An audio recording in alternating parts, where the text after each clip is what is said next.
Here we are again, folks, reviewing anime for 2019, and what better way to start off than with The Promised Neverland. If you saw my opening breakdown, I said that this anime is going to be the big number one, if not the number one anime for 2019, and we're still already just in January. Tomorrow's going to be February, and there's so much to unpack in this episode 4. I was gonna do a recap of episode 1 to 3, and it's gonna be very, very short because the episode 4 we have a lot to talk about. So basically, episode 1 to 3, short summary. We are introduced to Emma and Norman, and they're in an orphanage, and they find out that the orphanage is actually a farm for these creatures they call demons, and that they're their food. So they make a plan to escape, and they get their other friend Norman to help them out to escape.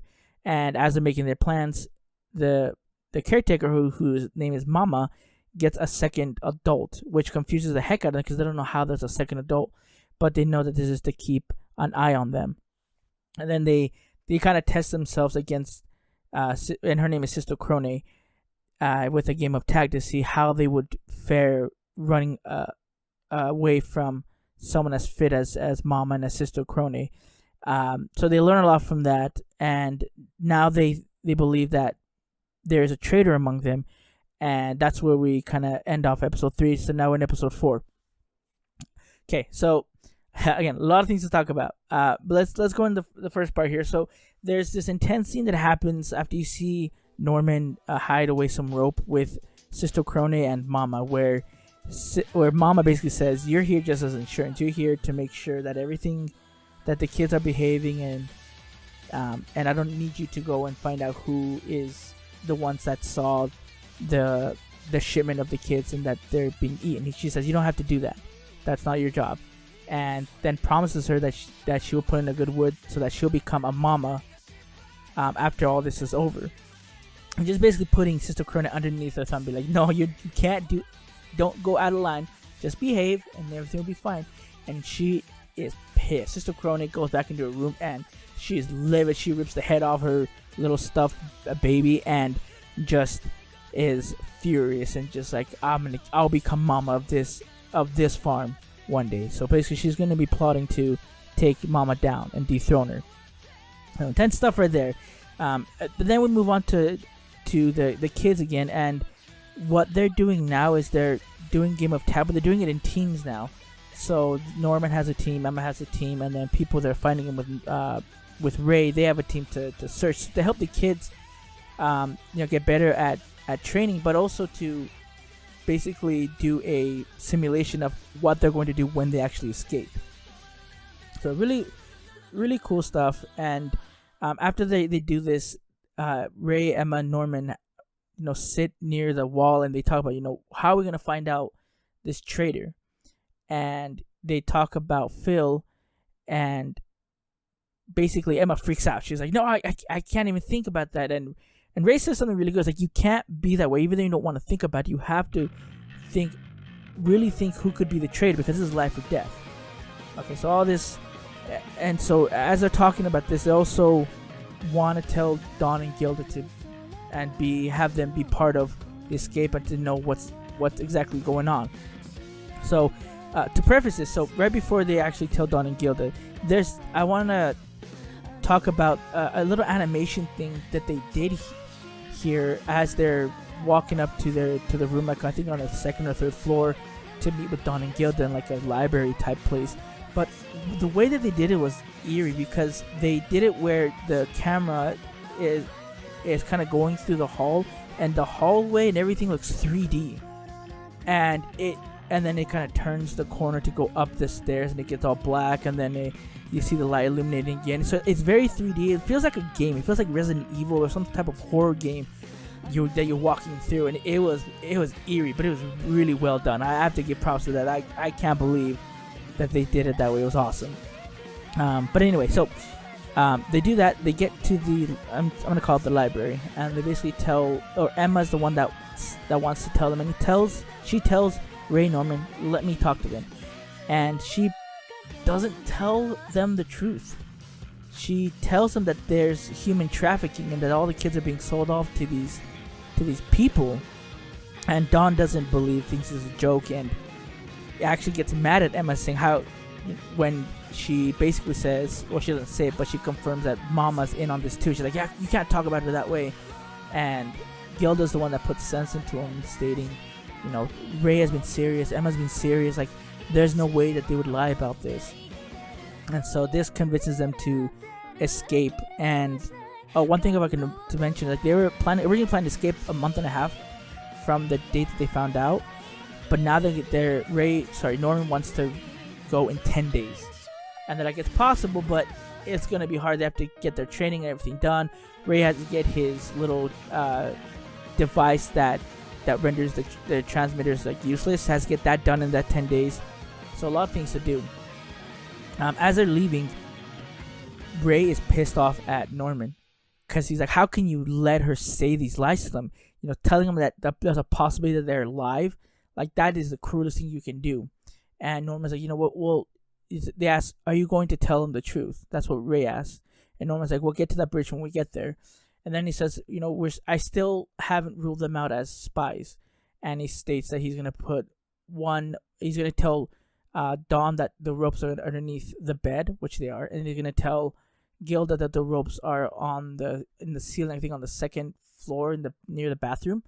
And whichever one is gone the next day, then they'll realize who the spy is. So they have all these things worked out. He even has a backup plan if that doesn't work, and we'll get to that a little bit later.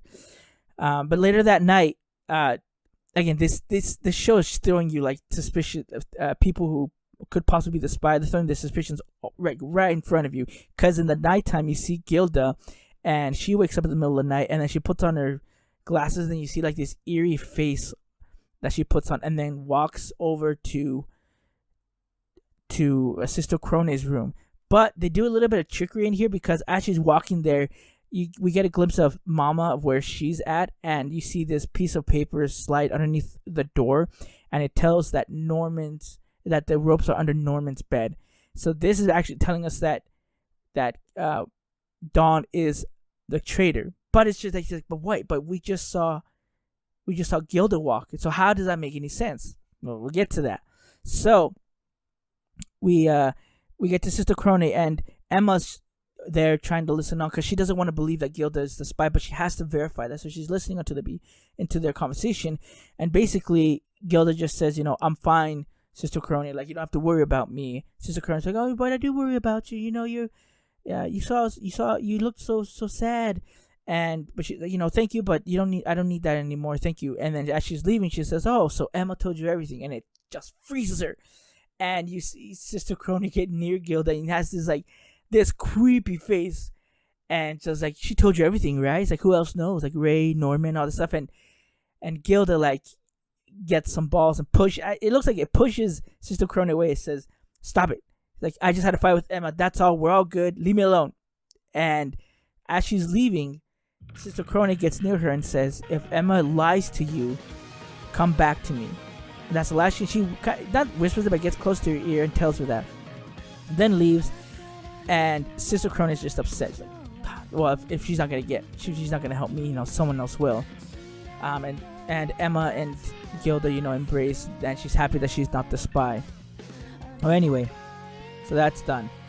The next day, the rope thing hasn't happened yet, but the next day, Ray's talking to Norman, and they're asking about why the traitor, why would they do that? And they say, well, maybe there's a guarantee that they have, like either they'll be an adult, or they're guaranteed not to be shipped off until they're 12 or something. And that makes sense, maybe that's why they're the traitor. And so, but Norman, although Ray's very smart and analytical, and he sees every little detail, he wants to talk to Emma about this, and he asks Emma, if we find out the traitor, that they sold us out, like, would you want to escape with them? And Emma, being Emma, she's like, yeah, let's escape with them. And she's like, why? Norman's like, why? I was like, well, because like, if we escape, then that guarantee that this traitor got probably isn't valid anymore. So she's like, I would force them to come with me. And again, this this is like the unwavering determination that Emma has. She wants everyone to leave the farm, and she doesn't care if they betrayed him, whatever, it doesn't matter, because she just wants to save everyone. Well, anyway, so there we get done with that, and we finish the episode with Ray and Norman checking the ropes. So they check the ceiling, and they find the ropes there, and then they check under Norman's bed, and as the note said before, the ropes were there. The note said that the rope was there, and so when they checked it, Ray and Norman, the ropes were gone, and so Ray is like, so it's dawn, and Norman's like, yeah. It's like, okay, let's go find him. And just before they're about to go, Norman is like, so the traitor was you, huh, Ray? And Ray just faces disbelief, and that's how it ends. We're like, oh dang! So great, they packed so much into this episode. Like it was awesome. Like, and I think they were doing it a lot better. Well, I think they're doing it great because there's so much content in the manga that they have to go through. So I mean, I've read the manga before, but watching it actually happening in an anime adaptation is phenomenal. Like I saw it when I saw that when he basically tells Ray that he's a traitor, like my heart skipped. I was like, oh my god, he's getting intense. But yeah, this episode was awesome. Like, it left on a huge cliffhanger. It gave us tons of answers, but it also left us with tons of questions. Where the question was like, why does Norman accuse Ray of being the traitor? What is Sister Krone's motive, or what's her next step of trying to take? Because it sounds like she wants to take Mama down more than the kids. And so it's like, what other way or path is she gonna take to achieve her goal? Just tons of stuff that's happening here, and I just can't believe how wonderful it is to watch this. I think I picked the right ones to review, because the last year was Rascal Does Not Dream of Bunny Girl Senpai. This year it's The Promised Neverland. Again, some parts were a little bit slow, so I give an 8.5 out of 10. Still a solid episode. I can't wait to see what they do next week. So let me know what you thought about the episode. If you liked it or didn't like it, leave a comment down below. Please like and subscribe to us at Chibi Podcast. And signing off, this is David the Smash Fan. I'm out.